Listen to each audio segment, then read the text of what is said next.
hello အားလုံးပဲမင်္ဂလာပါရှင်ဒီနေ့လူကြီးမင်းတို့ကိုမိတ်ဆက်ပေးချင်တာကတော့ဒီမီဆက်လေးပဲဖြစ်ပါတယ်ရှင်ဘယ်လောက် kPa ဖြစ်မလဲဆိုတာညလေးနဲ့လိုက်ကြည့်လိုက်အောင်ပါ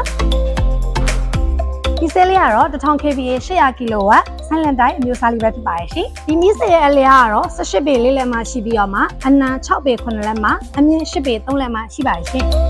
ခိုင်ခန့်တဲ့ body structure နဲ့စီးအကောင်းစားတွေတုပ်ထားတာဖြစ်တဲ့အတွက်ကြောင့်မလို့အပြင်မှာထားလဲအေးဆေးပါပဲရှင်ကဲအတွင်းပိုင်းတဲ့ engine လေးကိုကြည့်အောင်ပါရှင်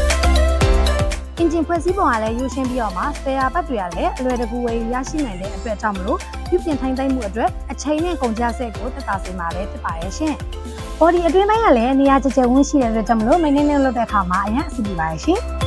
။အခုသုံးထားတဲ့ engine brand လေးကတော့တရုတ်ပြည်မှာနာမည်ကြီးအမတ်တစိုက်ဖြစ်တဲ့ Shanghai Diesel STEC engine လေးပဲဖြစ်ပါရဲ့ရှင်။ controller ကိုတော့နာမည်ကြီးအမတ်တစိုက်မီဘီကိုပဲအသုံးပြုပေးထားတာပဲဖြစ်ပါရဲ့ရှင်။ဒိုင်နမိုကလည်းတရားရခိုင်နှုန်းကြေးကွက်စစ်စစ်ကိုအသုံးပြုပေးထားတာပဲဖြစ်ပါတယ်ရှင်။စီတိုင်ကြီးကလည်းအကြီးကြီးပါတဲ့အတွက်ကြောင့်မလို့စီခဏခဏထည့်နေဖို့မလိုတော့ပါဘူးရှင်။ကဲစိတ်ဝင်စားလို့မှယူချင်နေဆိုရင်တော့အမြန်ဆုံးသာဆက်သွယ်လိုက်တော့နော်။ Bye bye